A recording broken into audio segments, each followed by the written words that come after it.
So my pleasure to welcome to the stage the folks from Presage Group. To my left is Marty Smith, Bill Curtis, and Piyush Gandhi.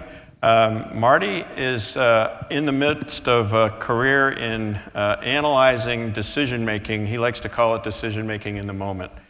Bill, and they're all pilots, and they have a varied background in the flying that they do, but they've taken their experience into analyzing the way we make decisions, and it's really been fascinating to me.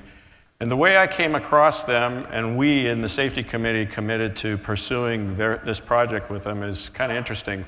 In our safety committee meetings, we've had a lot of discussions around where should we set our recommended SOPs for stabilized approach criteria. And if you look at ours, you can glance in the book that you have there in the section on SOPs.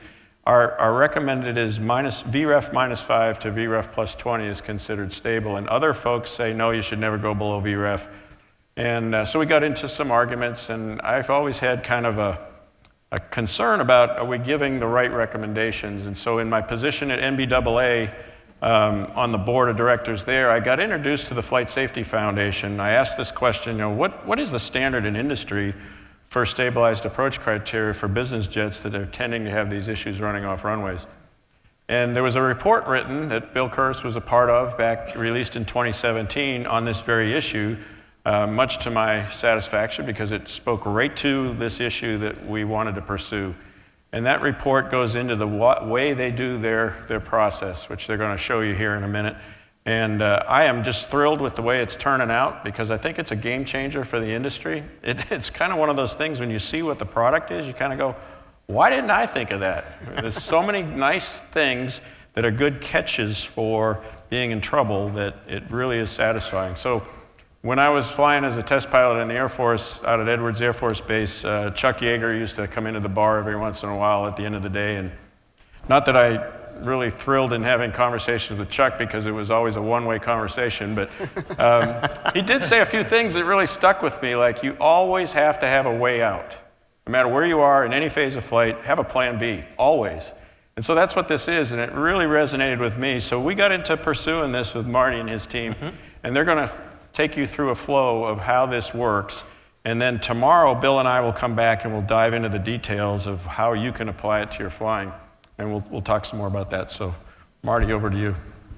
Thank you, Charlie. Hi, everyone. It's a great honor to be here. It's been a while since we've been on stage, so it really is an honor to be here. It also marks the first time that we've had the opportunity to get outside of the commercial aviation space. For 15 years now, we've just been dealing with airlines, so this is a groundbreaking opportunity, groundbreaking study. It really is a great opportunity, so thank you for the opportunity to be here. Is David Miller in the audience? Has he left the building? He left the building? Yeah, okay.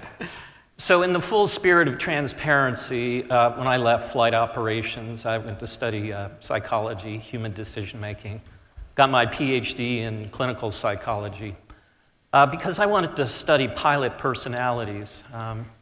As a clinician, I also maintained a practice, worked in a hospital, had patients over the years. For 2 years, I had the privilege of being David's personal psychologist. I now have my own psychologists, plural. I pray for your wife daily.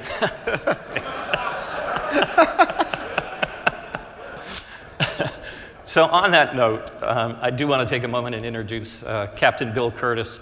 He's the head of aviation here at Presage. He used to be the director of flight safety at Air Canada. IATA, he was the head of the safety council there. He was the chair of the International Advisory Board for Flight Safety Foundation. He's worn a lot of hats. He is the grandfather of approach and landing accidents. He started this shift in the collective consciousness. He's been at it for 20 years, and he's still grinding it out. So he's the head of our aviation group. And to his right is Captain Piyush Gandhi. Piyush is, just as a footnote, in the spirit of transparency, a two-time customer of Presage. He was VP of Flight Ops at Port Airlines and VP of Flight Ops at Sunwing. He was also test pilot and chief pilot at Bombardier. I used the B word, I apologize for that. So welcome, gentlemen. They're going to help me walk through this presentation. Okay, so over to you, Bill. Well, good afternoon, everybody. It's a real pleasure to be involved in this project and be here with you. Like Marty said, it's so different from the airline world in a really good way. So, we've already done slide number 1. Introduction to Charlie and us. From Canada, no less. The study, how did we get here? Methodologies, findings, and recommendations. I'm first going to walk you through a little bit of the risk, the why we're doing this. So this is an excerpt from the NTSB accident of a VP elect at the time, Mike Pence, his 737 accident in LaGuardia, the overrun. And there's something that just jumped right out at us. And this is a statement from the captain who later said, and this is his words, "The moment had slipped past and it was too late."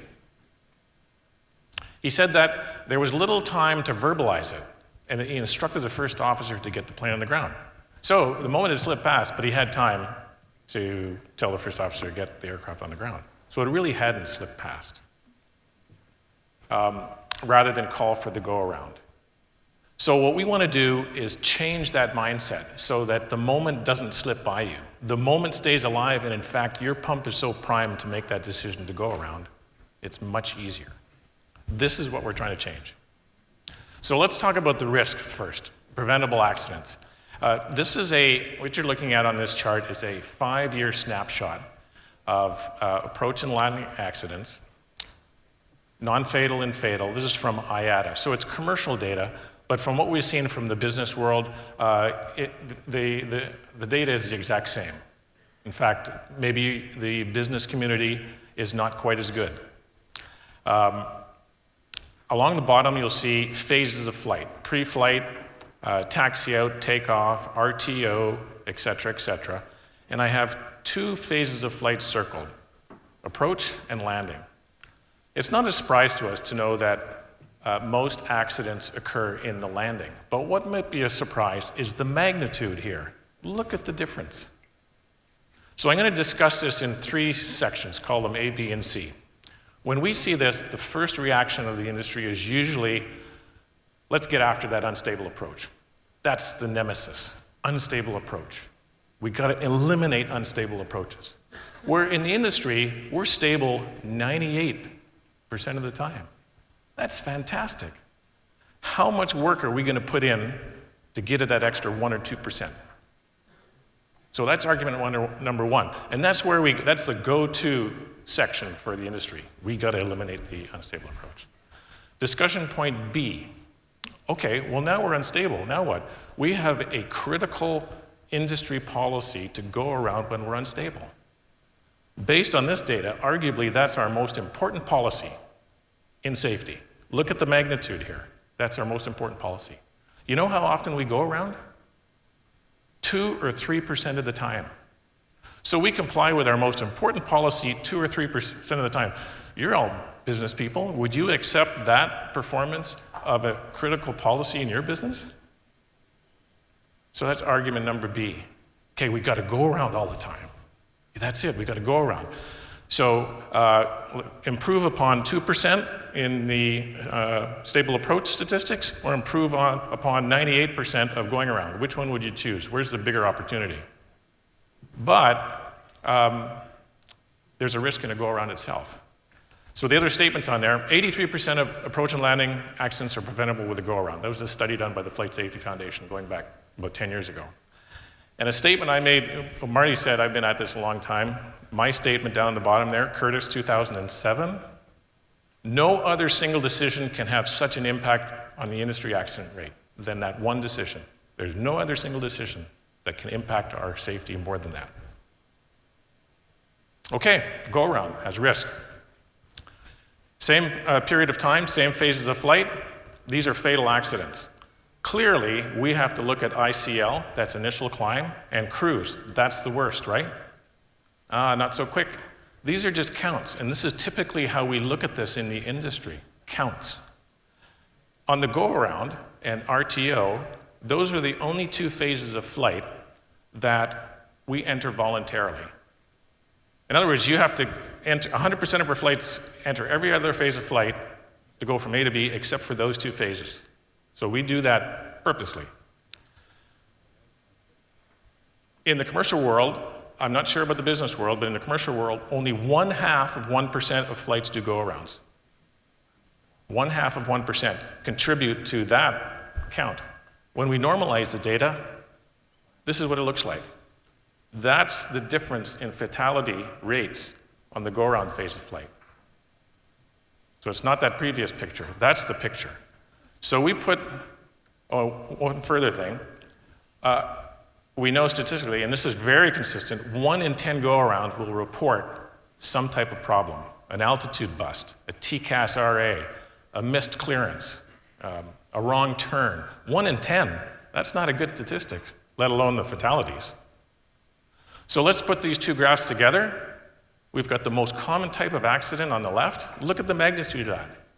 We've got a go-around risk on the right. Look at the magnitude of that. That go-around decision is critical. We got to get it right.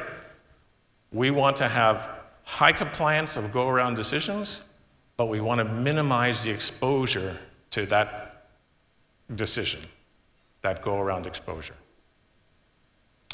So what this chart shows is that continued approach, those unstable approaches that continue to land versus the go-around risk relationship now. This is a conceptual chart, but we've been using it for many years now, and not a single person has disagreed with it. And we've talked in front of a lot of experts. So risk goes up on the vertical axis, and as you go along the horizontal axis from left to right, that's getting closer to the runway. So high, say final approach fix, moving to the right down to the threshold of the runway. Let's take a look at the black curve, the continued approach curve that's unstable. As it gets lower to the ground, the risk goes up. Makes sense? The go-around risk curve, however, is much flatter. Things go wrong with go-arounds regardless of what altitude you execute them at. In fact, if you do a go-around from a higher altitude and you're closer to that missed approach altitude, you have less time and space to sequence the things you need to do in a go-around.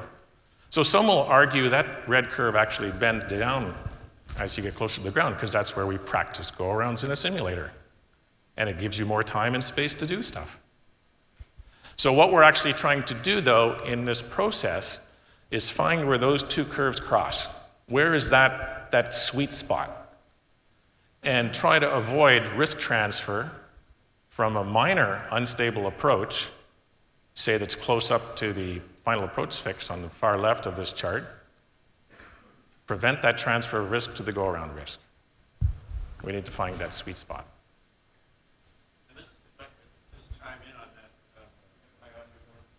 This is an important concept, so I want to pause for just a second. I like to think of what they're introducing. Everybody has been in that moment when you're in the soup and you know you're going to be close to breaking out at minimums and you're puckered, right? You're looking and you're looking, you're really priming yourself to either break out and land or no, we're not going to break out, we're going around. This chart is showing that sense of, I don't want to go around if I don't have to, because you know there's other risks associated with that.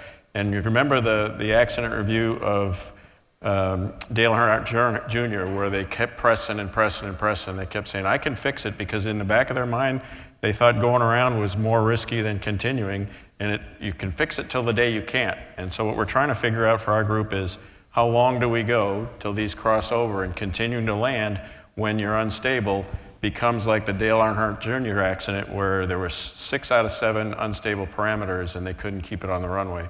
And obviously that was much higher risk at that point than had they gone around. So this is a really important concept that leads into all the other things that we're going to address. Is we're going to give pilots the idea that, yeah, we can fix it to a point, but what is that point? What's that crossover point where it's too late to fix it? Absolutely. And I meant to say this at the very beginning. I had never seen that accident review of Lufkin until just now. And as we go through our presentation today and tomorrow, think of that accident. Because what Peter showed there was built for what we're trying to do here. I'm going to pass it over to Marty, Dr. Smith now, to talk about the next few slides. Oh, you can hear me okay. So, Tim, can we set the mood? It's all about the mood. Ask David. Okay, so we did a study on your population. We had 205 respondents to the study, and this is what we looked at, situational awareness. Can you dim it a bit more without turning it off? So this is the Presage model. Oh, just a bit, sorry, I'm so difficult to live with. Okay, so this is what we looked at. Down just a bit. Come on, Tim, work with me. I'm going to saw him in half in a little while. He's not going to like that. Just down, just a bit. So this is our model for decision making, situational awareness, right? It's the precursor to risk awareness. It's the precursor to compliance. So this is what we studied. We get the lights down just a bit, Tim. Work with me, buddy. The study looked at two different populations. Go around. Yeah. And we practiced this for hours, too, in the sim. So we had two different populations. We had those that when the aircraft became unstable at the decision gate, they initiated a go-around. The other group was when the aircraft became unstable, they continued with the instability to a lower altitude or right through to touchdown. So we looked at two different populations. We want to look at the psychology of those that did it correct for those that did it wrong. We're going to look at it through the lens of situational awareness. So if you look at situational awareness as a dimmer switch, thank you, Tim, this is what the continue to land scores look like. Situational awareness was dim. On a 6-point Likert scale, they were coming in around 3. We would want those scores to be at 5+. So the continue to land group, situational awareness was like this, dim. Just think of that last accident. Okay? We saw a great report there. All this stuff that was happening in that flight deck, and where was the SA?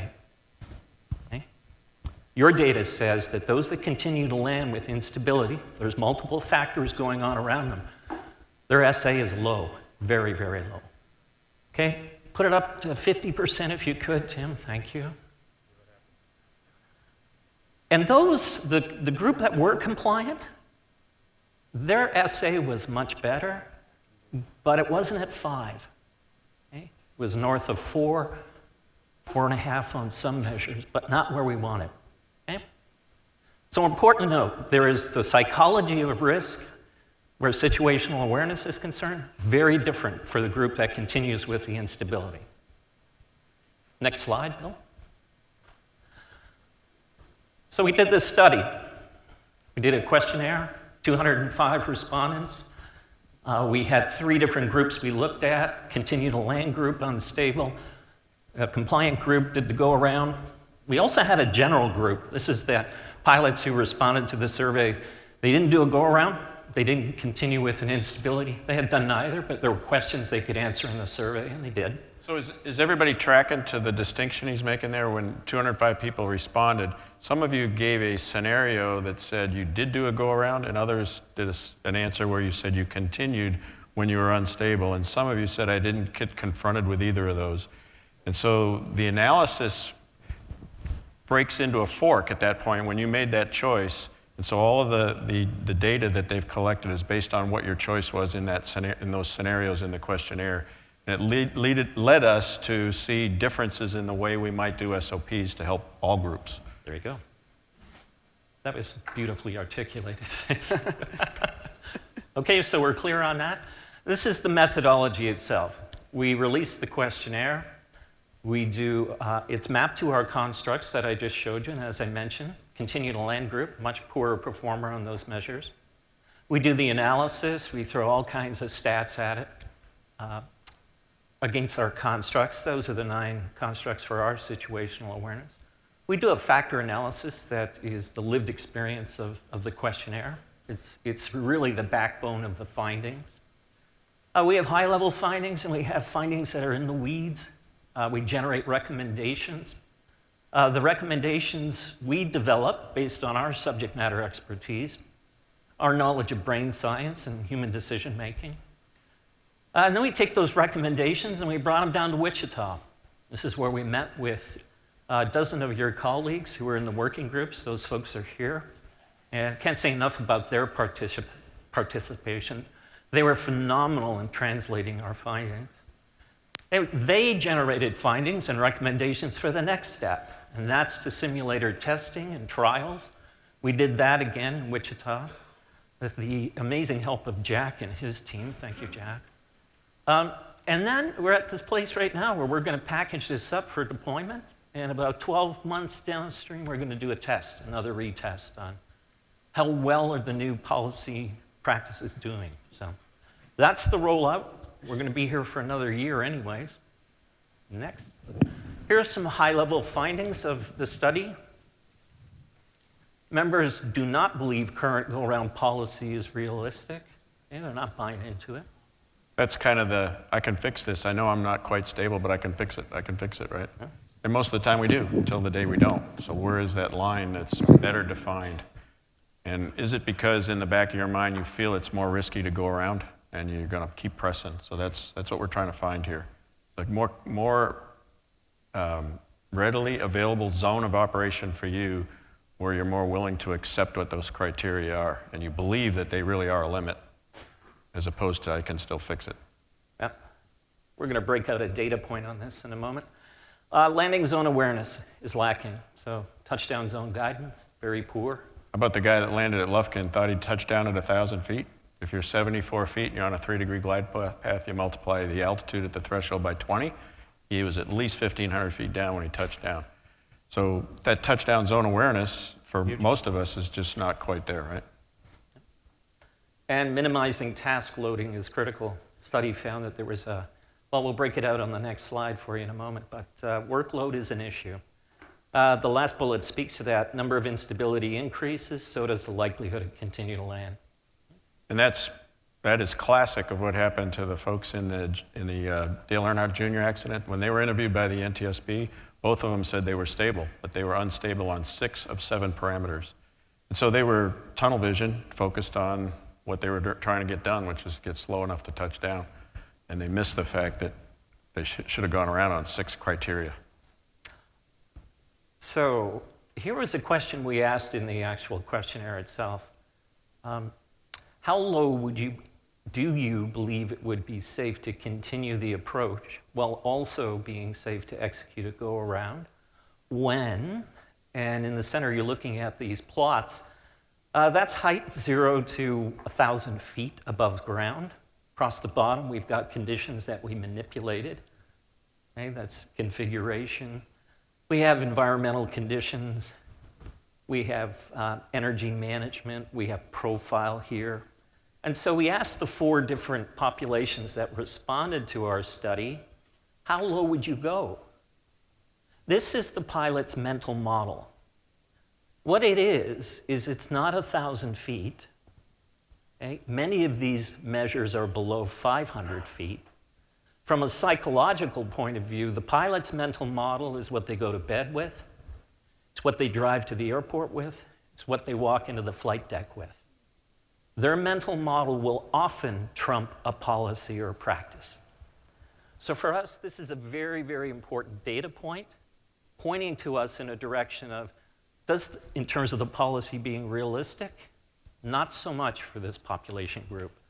And even for the management, we had a dozen people who have oversight over your policies and practices. They're not feeling the love of the existing policy and practice as it's designed right now. So this is important guidance for us to move forward with, and the working group ran with it. Next slide. Over to you, Bill. Yeah, so not all instabilities are created equal, and these are what the respondents told us was happening when they either continued to land or they did a go-around. So you can see the continue to land column. Those were the ones who said were unstable and continued, and the go-around group is the next column. We've highlighted 3 factor instabilities here that pop out with high percentages. And we can also reflect back on our knowledge of accidents as well and see if there are differences. Well, in fact, they are very consistent with what we know. Starting at the top, flight path deviation is a key component.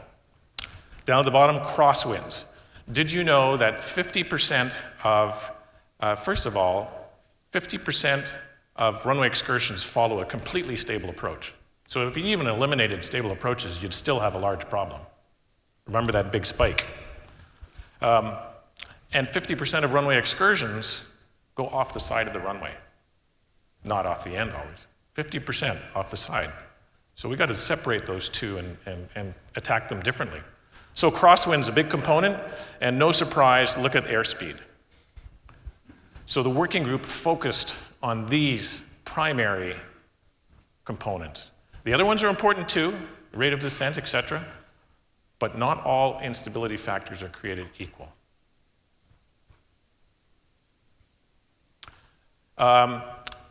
As well, they've already mentioned about the number of instabilities, how they play a role in your decision making, and how you get stuck the more they occur. So when we group these instabilities together, you can see the result. When there's one or two, more people seem to go around. When those numbers start to rise, 2 to 4, look at the percentages shift. And 5 or more, look at the difference between the two groups. And we have some other GE data that shows when it's more than that, actually their data showed 100% of those unstable approaches with 5 or more instabilities continue to land. So that cognitively we get stuck, the more things that are going on.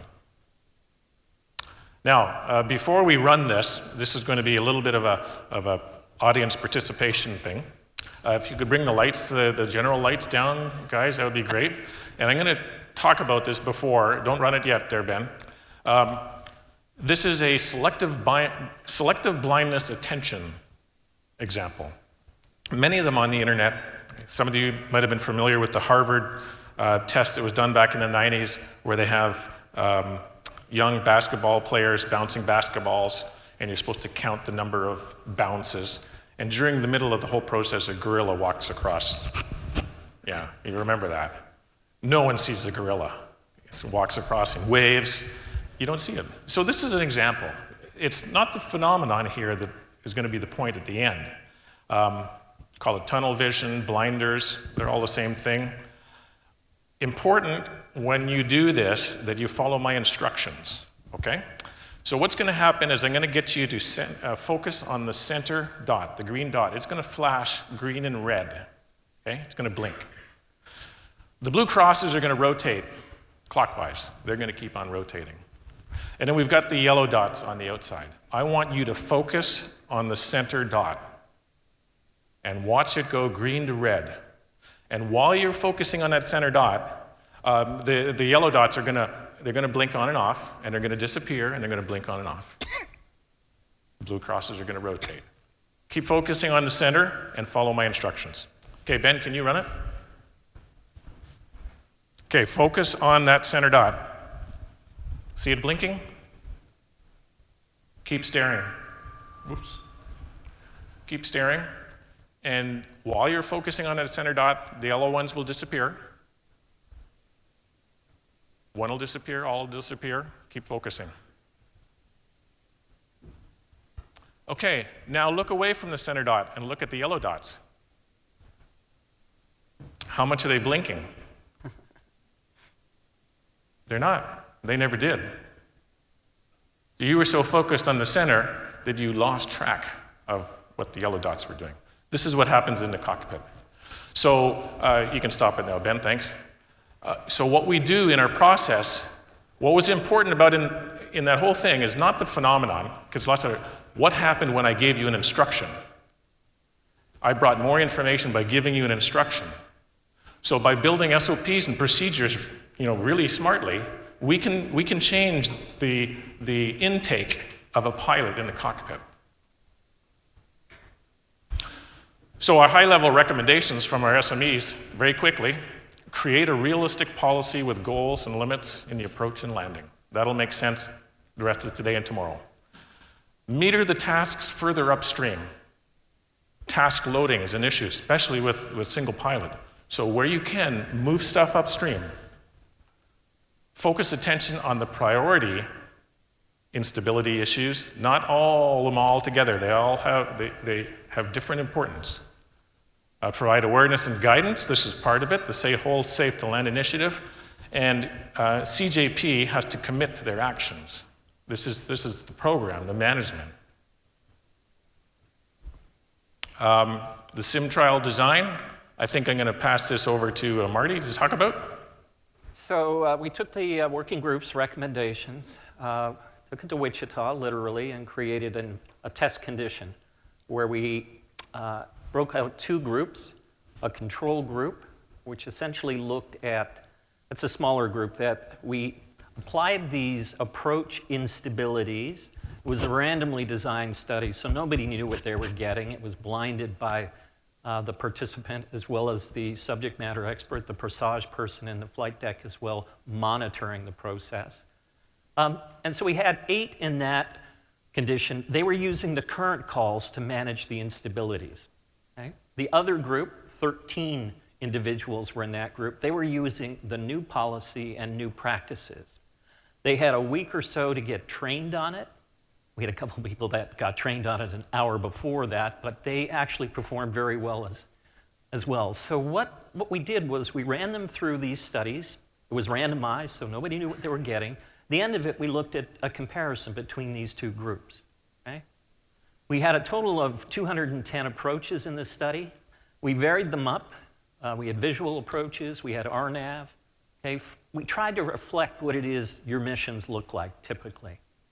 A variety of instabilities. We had some approaches that had no instability whatsoever. We had some minor instabilities and some major instabilities. Again, randomly assigned.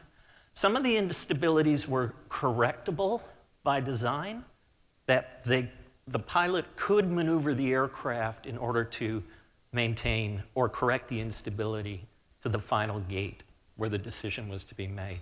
We left it up to the crew to decide, the individual to decide whether they could manage that instability or initiate a go-around. Okay?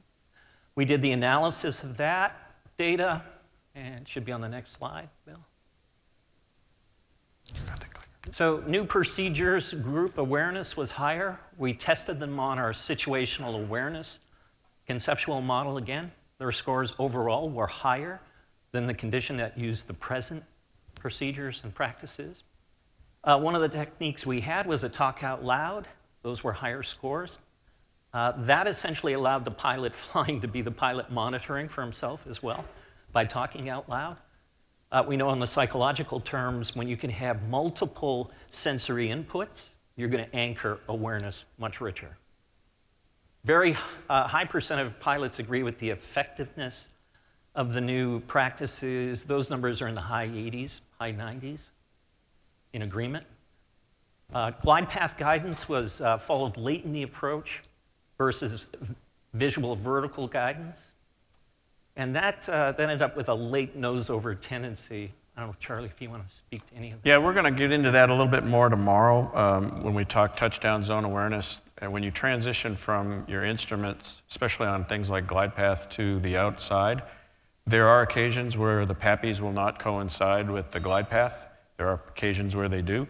And just being aware of what to expect when you transition from the inside to the outside is a big deal, because you don't have that sudden step function change, right? You're anticipating it. We'll get into that more tomorrow. Great. We also noted some variation in the speed on the approaches. And finally, the new limit call for an instability. The aircraft's unstable at 200 feet. There is a limit go around. That was rarely made. Okay, and we have some good logic and rationale for that. But overall, there was much higher awareness, situational awareness, risk awareness in that particular group that had the new calls, new procedures. Okay. So I'm going to hand it over to Piyush to talk about, from a pilot point of view, what's it like to adopt a new policy? Because this is a paradigm shift. You know, behavioral change is difficult. It really is. And he's going to testify to that in a moment. This will be my testimony. Yeah, my testimonial. When you get through, when you're at the position I was at VP of Flight Ops for 2 airlines, there's a lot of things that come into play. You know, ego being one of them, and I've always known how to do it right. So when someone comes in and tells you maybe it's not the best way to do it, there's a lot of factors, psychological factors that I found out later. And through David Miller, I've learned that self-deprecation is actually a really good thing. That was later in life, and we also talk about transparency in this. And so I'm gonna talk about that a little bit. And the reason why is because it is an evolution. We don't come in and tell you how to do things, right? We don't just have this Band-Aid and here we're gonna fix it. It's an evolution, but you have to come on board, and that's where we end up here. So full transparency, that's me. Go ahead, you can laugh, because I'm sure you all have pictures that look like this at some point.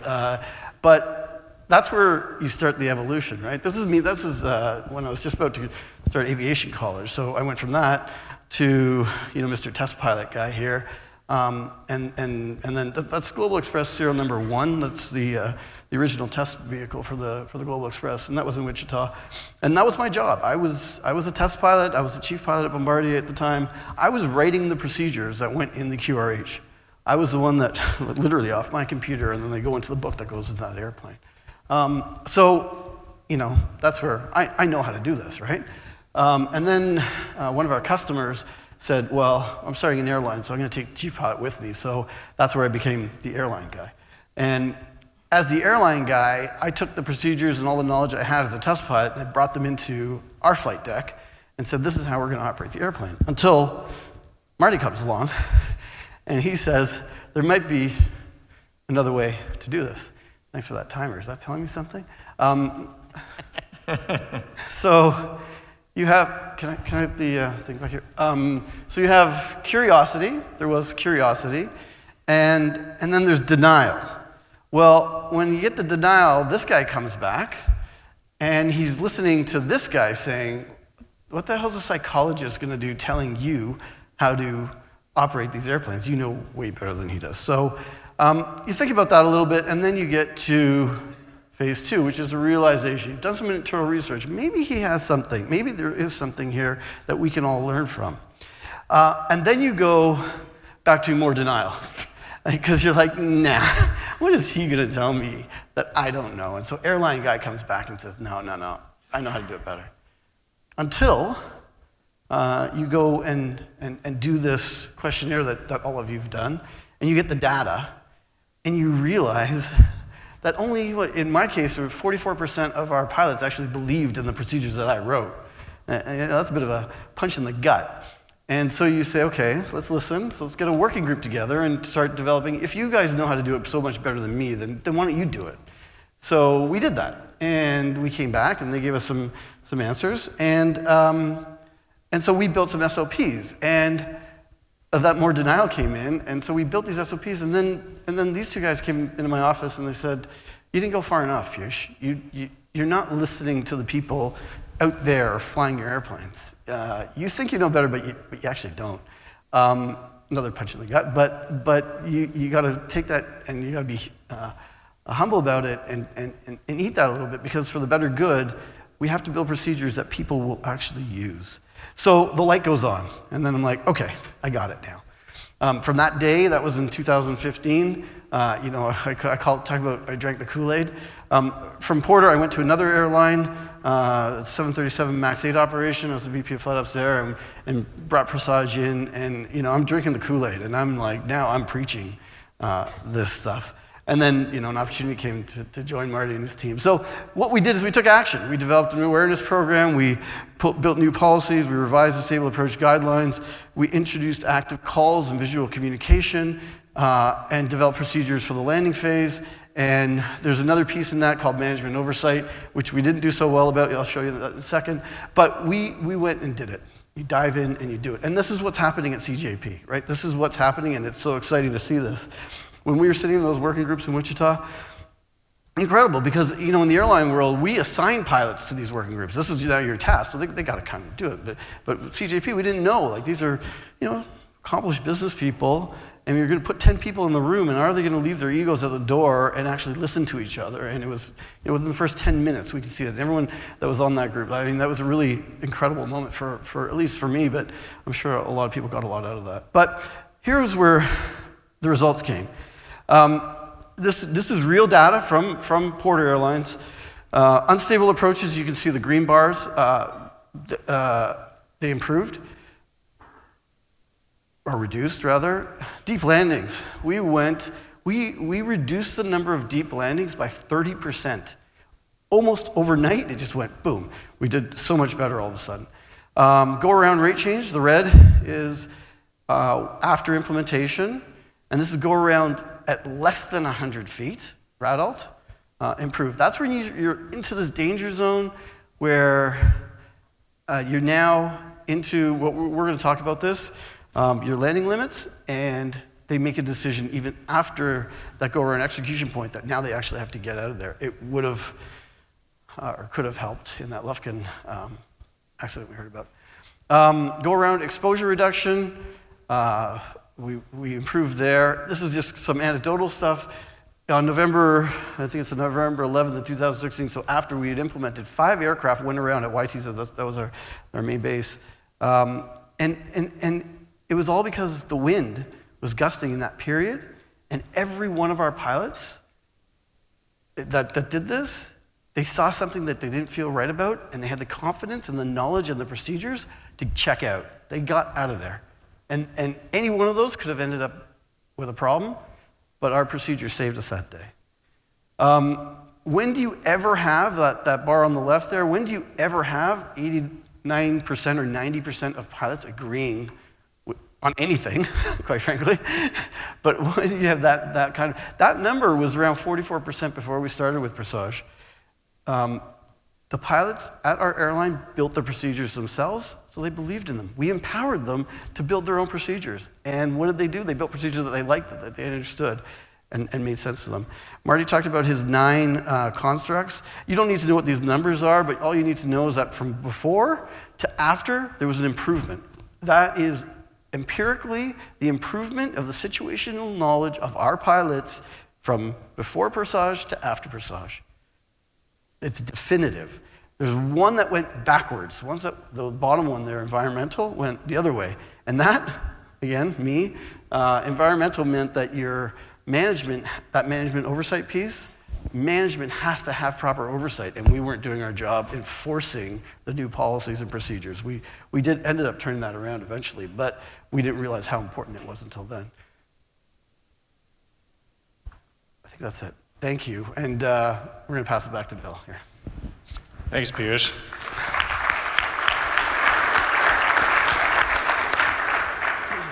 So, like Piyush said, it was so important that his pilots had input to the procedures and the practices.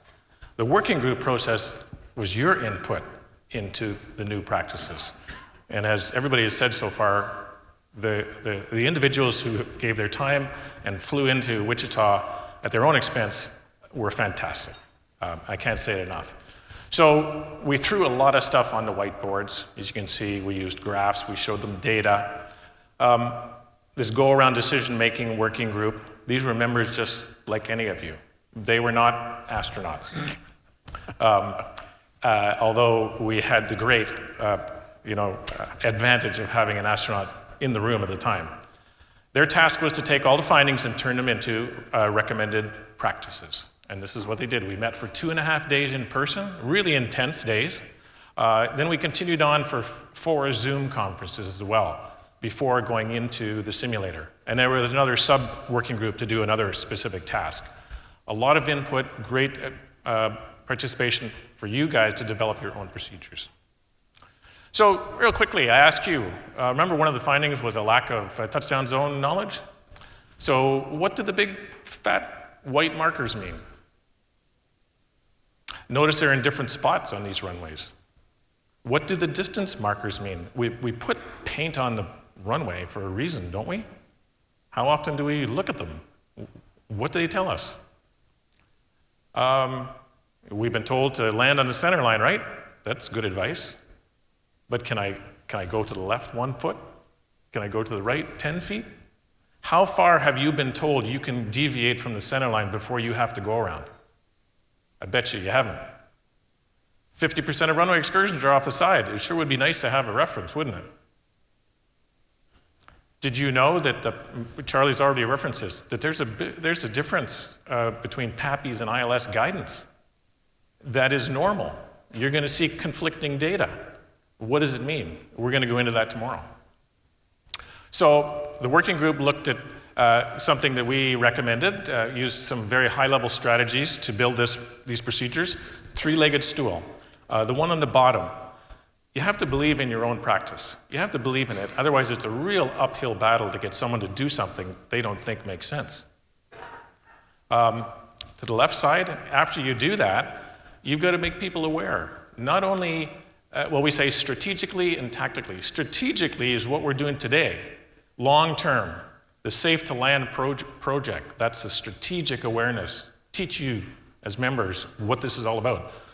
Tactically is in the cockpit. How do we raise your awareness in the cockpit? So these are high-level themes that the working group worked with.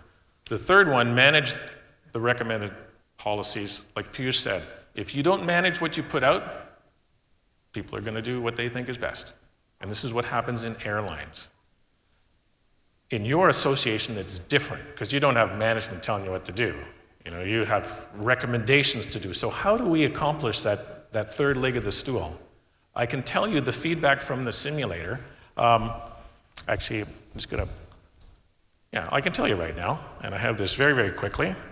I felt a greater obligation to myself to comply to the policy. 92% agreed.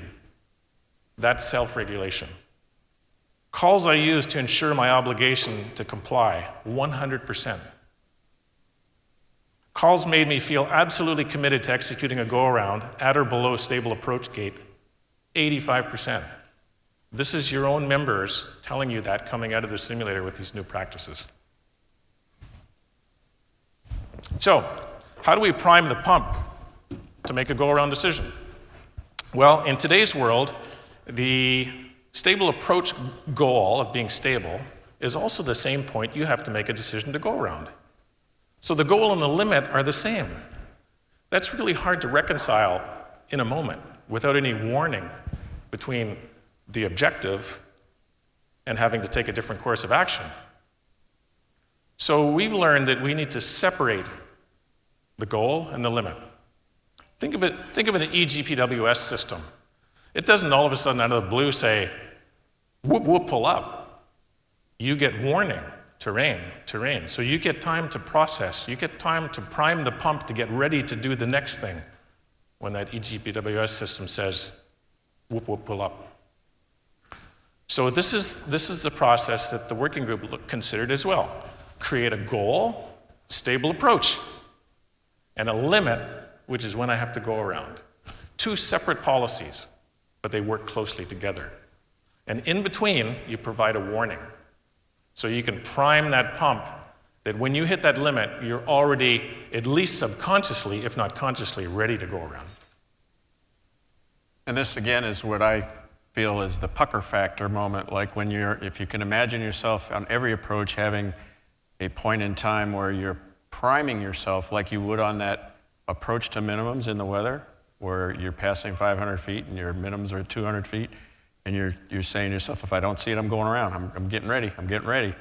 That's what this does by separating these out. It's getting you into that moment of getting ready. I'm getting ready, right? So that's priming your pump to act. Absolutely. And the way we help you to look away from that center dot is to give you a practice and a policy to look out to the yellow dots and maybe back in the center at certain points. So we establish goals and limits, create warnings, and assign that personal responsibility and accountability. That's harder in your association versus an airline. But your simulator test subjects said, hey, no, this actually made me feel more accountable to myself. So how does this apply on the approach? You get the details tomorrow. Well, we start out with saying you've got goals, stable approach gates. You've got a limit gate lower down. That's when you need to go around. And in between, there's going to be some warnings. On the runway, same thing. We're going to teach you more about touchdown zone markings and tell you, where's the bullseye? That's my goal. And a limit somewhere down the runway, and in between, warnings. Laterally, yeah, we know we need to touch down on the center line, okay, that's obvious. But we're going to give you a way to determine what the limit is. The working group worked that out, and warnings in between. So how do we establish a lateral limit? Just sort of curiosity. Well, we've got some help from some taxi references from Boeing, but we've applied it over the years in the commercial world by using visual references out the window. It's kind of hard to see the sort of cutouts in there, but the longer yellow lines in both the left and right window is where the outside wheel is tracking. The other shorter yellow line is the corner of the window. See that? So, can we use the window reference as a really good measure to say, what's my limit? Where are my wheels compared to the center line if I'm using an outside reference? It works really good. Until we get some technology to tell us you're too far, that works really well. So, recognize that guy there with the iPhone? And some helpers, working group helpers. There's John, and I think that's John in the far distance there. Does this work in citations? Is this not up on the side screens? I don't know. And they drew lines similar to what we saw in the hangar. That was a 320, by the way, in the hangar. And the red lines are where your wheels are tracking. This is just, we did it on all models, but I'm only showing the CJ1 and 2.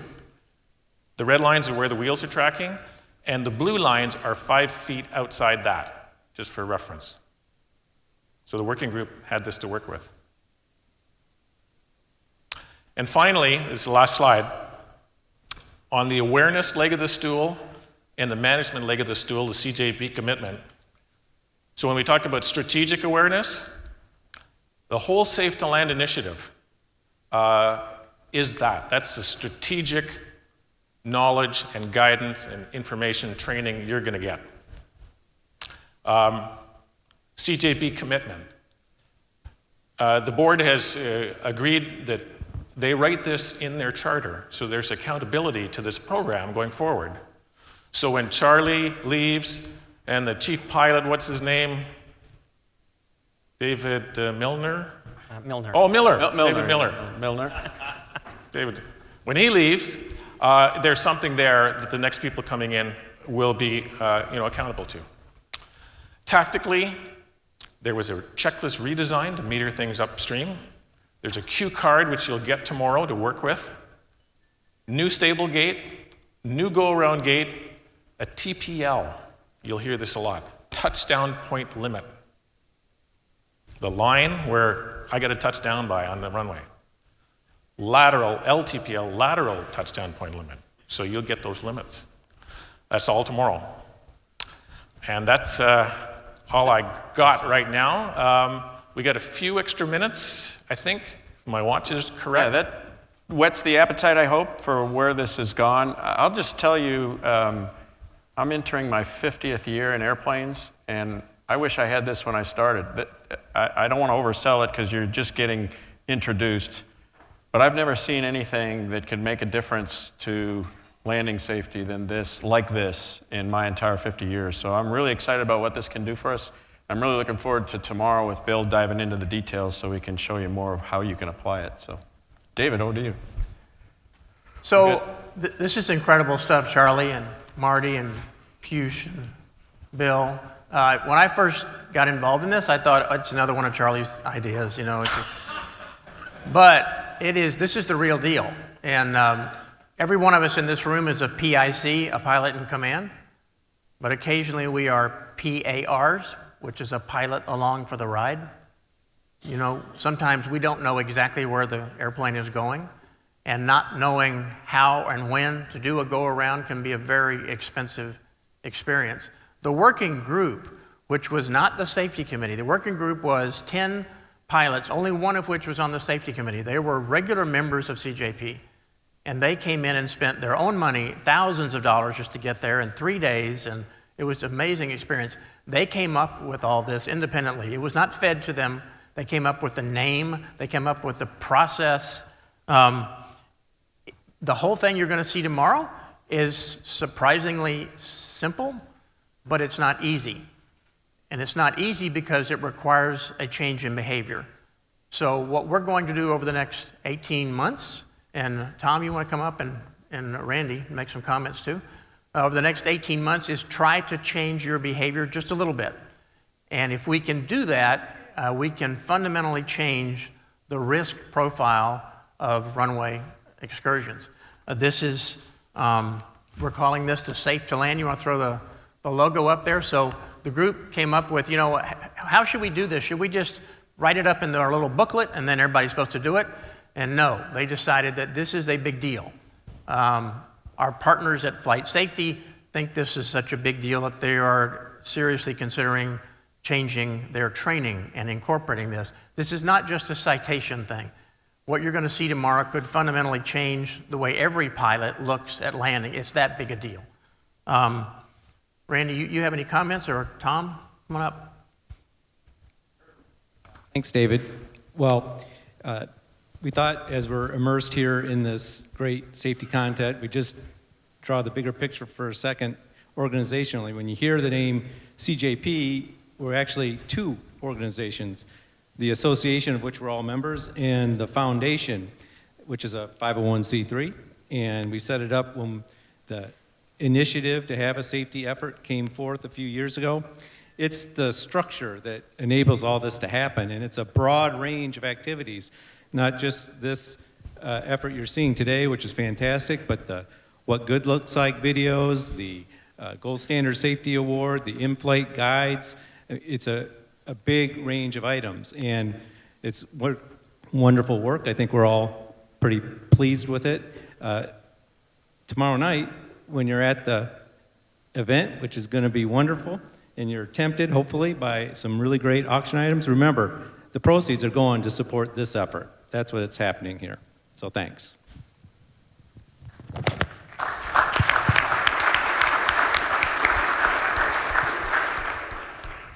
Yeah, what I might add to that is you think about what you've heard. Half of business aviation jets, the accidents that they're involved in are runway excursions. You think about over 80% of approach to landing accidents could have been prevented by a go-around. This has the potential to move the needle, to really make a difference. And it's members that have helped craft this, just as David has said, along with some very careful oversight and encouragement by the Presage group. So I can't speak highly enough about what you're going to be learning more. This is early, and it's a journey for us. But when you combine this with those of you who've been involved in the FOQA data collection, we really have something that can move the safety needle for us. Thanks, Randy. You can imagine when you do groundbreaking research, not everybody wants to help you pay for it. This study cost $200,000. And so we went to the insurance industry, all of them, and they all said no. Good luck, you're doing well, but no, we're not going to give you a penny. So we had to go to our friends that knew us the best. And I think we have a slide to show a special thank you to the people who really funded this. Our foundation, CJP, it wouldn't have been, we couldn't have started this without the CJP Foundation saying they put up $50,000 to start with. Textron, absolutely incredible support. Flight Safety, you can imagine the hours, hundreds of hours of simulator time as well as a check. We're delighted to have Richard Meikle, the Executive Vice President of Flight Safety, here today with us to support us with that. Garmin. Garmin gave us an NXI ship set that we sold, and we've used that to fund the money. The Air Charter Safety Foundation and NBAA. And also, there were 30 people that put in their tremendous amounts of time. I think we have a slide to show those people too. And I won't read out, we're going to everybody's name up here, but we'll scroll through there. But these are folks that they flew on an airline, or their plane was down for maintenance. They came to Wichita for 3 days.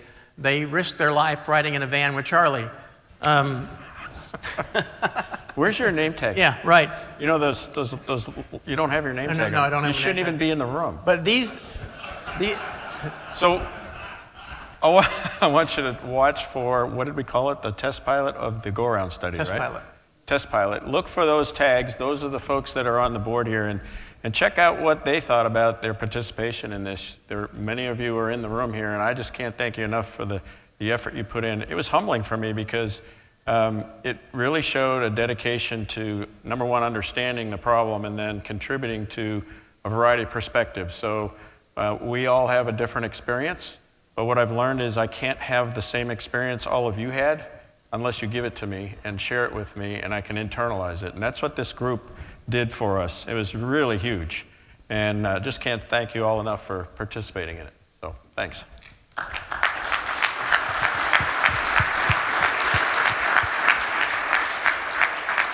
So over this next 18 months of our Safe to Land initiative, we're going to be doing a lot of new things. We're going to be pushing out information, questions to you, videos to you every week with Neil Singer.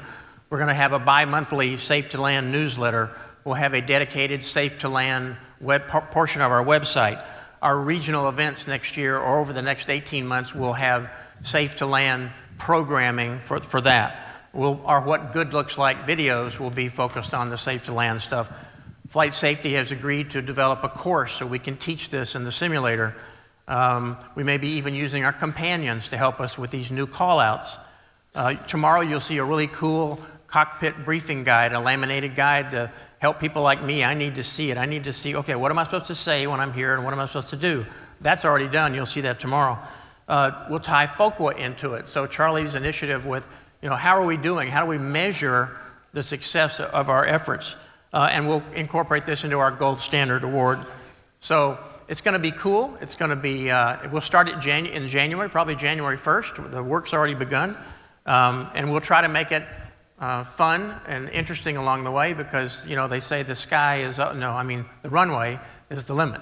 So we excited tomorrow. Tomorrow we'll get into Charlie and Bill will take you on a typical flight with videos and showing you how it actually works. And so the fun part starts tomorrow. So I'm supposed to announce that we are going to a regular scheduled break right now, back at 3:30, and to make sure you have your in-flight guides so we can play Jeopardy!